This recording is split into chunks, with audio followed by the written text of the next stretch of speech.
Haji Marijan, Kartosoewiryo, dan Soekarno pada awalnya memiliki hubungan yang dekat sebagai kawan seperjuangan dalam melawan penjajah. Namun, perbedaan pandangan politik membuat hubungan mereka retak. Soekarno berjuang untuk mendirikan negara Republik Indonesia yang berdasarkan Pancasila dan terbuka bagi semua golongan.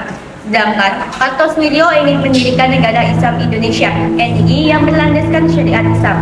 Perbedaan tujuan inilah yang akhirnya memisahkan jalan keduanya, hingga Kartosoewiryo membentuk Gerakan Darul Islam atau Tentara Islam Indonesia (DITII) yang menentang pemerintah Republik Indonesia.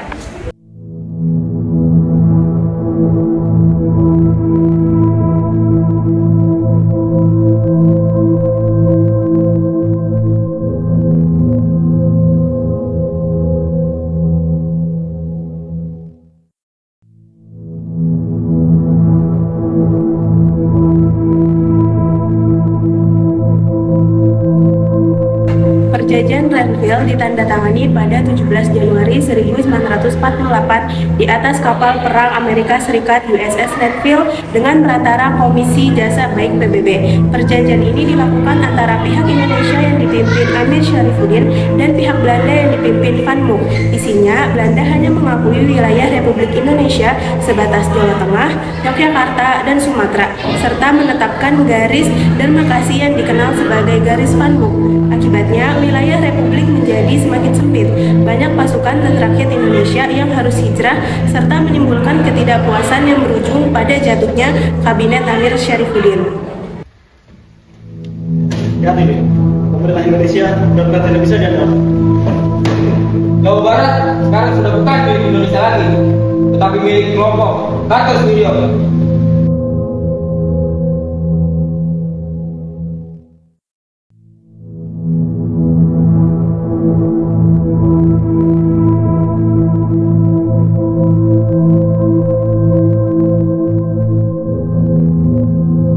Tentara Islam Indonesia atau TII dibentuk pada 7 Agustus 1949 oleh Sekar Manji Marijan Kartosoewiryo dijadikan sebagai angkatan bersenjata dari Gerakan Darul Islam atau DII. Pembentukan TII berawal dari kekecewaan terhadap hasil perjanjian antara Indonesia dan Belanda yang dianggap merugikan perjuangan. Sehingga Kartosoewiryo memproklamasikan berdirinya negara Islam Indonesia atau NII. TII berfungsi sebagai kekuatan militer untuk menegakkan NII dan menjalankan cita-cita mendirikan negara berdasarkan syariat Islam. Gerakan ini kemudian meluas ke berbagai daerah seperti Aceh, Sulawesi Selatan, dan Kalimantan Selatan, sebelum akhirnya dapat dipadamkan pemerintah pada awal 1960-an. RPI troops are seen, the nickname for the DI movement in South Sulawesi.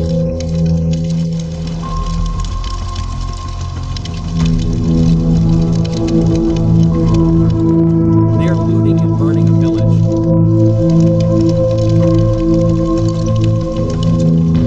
The situation at the headquarters of the Indonesian Armed Forces in South Sulawesi.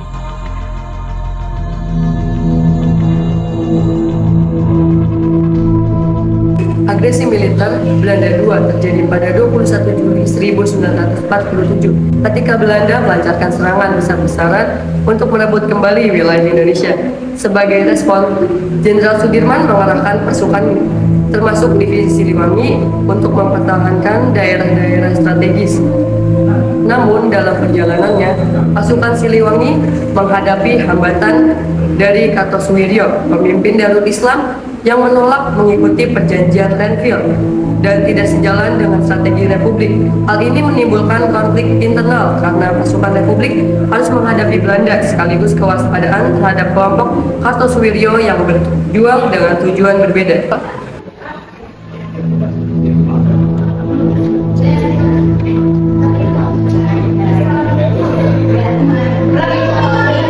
Tahan 5 detik lagi. Serius, mainan tangan.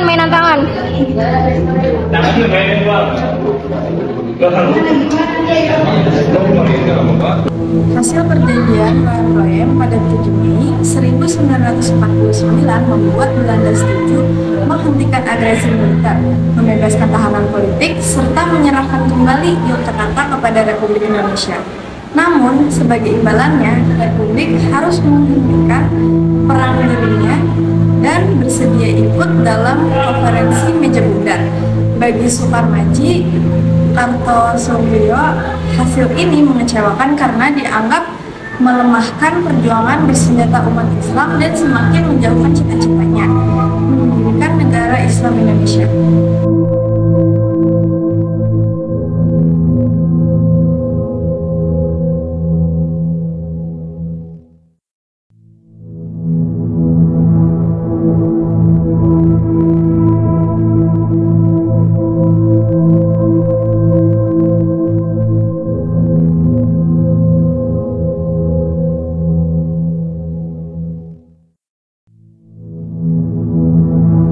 Pembubaran DITII bersifat tumbang tindih di mana para pemimpin berbagai daerah secara bertahap menyatakan bergabung dengan NII yang diproklamasikan oleh Kartosoewirjo. Gerakan ini kemudian tumbuh dan menyebar ke wilayah-wilayah yang memiliki aspirasi ketidakpuasan serupa terhadap pemerintah pusat. Menggunakan berbagai basis militer dan juga kelompok bersenjata, para daerah seperti Amir Fattah dan Kiai Sumolong di Jawa Tengah mulai melakukan pemberontakan DITII setelah keluarnya proklamasi negara Islam oleh Kartosoewirjo. Pemberontakan ini beroperasi di wilayah Brebes, Tegal, dan Pekalongan sekitar tahun 1949 sampai 1950. Kemudian di Aceh bersama Daud Barem memimpin pemberontakan DITII pada 1953 karena kecewa terhadap pemerintah pusat. Di Kalimantan Selatan, Ibnu Hajar juga melakukan pengangkatan senjata pada 1950 untuk bergabung dengan DITII. Sementara di Sulawesi Selatan, Kahar Muzakar memimpin pemberontakan sejak 1950 dengan alasan serupa. Negara Islam Indonesia, proklamasi berdirinya negara Islam Indonesia.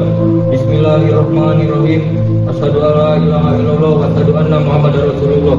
Kami umat Islam bangsa Indonesia menyatakan berdirinya negara Islam Indonesia. Maka hukum yang berlaku atas negara Islam Indonesia itu ialah hukum Islam. Allahu Akbar, Allahu Akbar. Atas nama umat Islam bangsa Indonesia, Imam Negara Islam Indonesia. Daerah Jawa Barat akan dinamakan Darul Islam dan wilayah lainnya dinamakan Darul Harbi. Daerah Darul Harbi halal untuk kami rebut kekuasaannya, sekalipun harus melakukan kekerasan atau perang.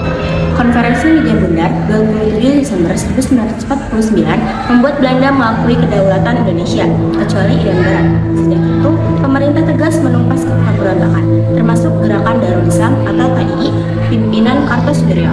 Dengan operasi militer dan politik, DITII di berbagai daerah berhasil dipadamkan. Kartosoewirjo ditangkap dan dieksekusi di Jawa Barat 1960. Amir Fattah menyerang di Jawa Tengah.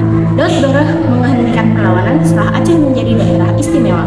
Ibnu Hajar ditangkap dan dihukum mati di Kalimantan Selatan, serta Kahar Muzakar tewas dalam penyergapan di Sulawesi Selatan 1965.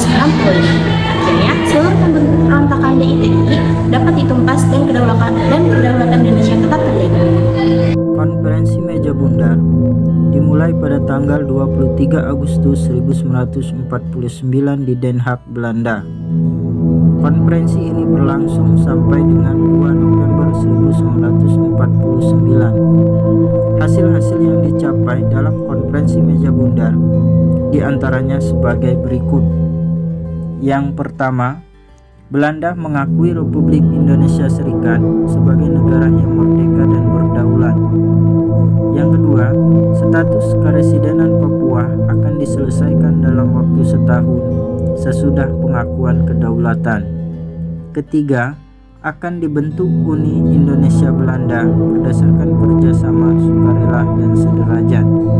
Keempat, Republik Indonesia Serikat mengembalikan hak milik Belanda dan memberikan hak konsesi serta izin baru untuk perusahaan-perusahaan Belanda. Kelima, Republik Indonesia Serikat harus membayar semua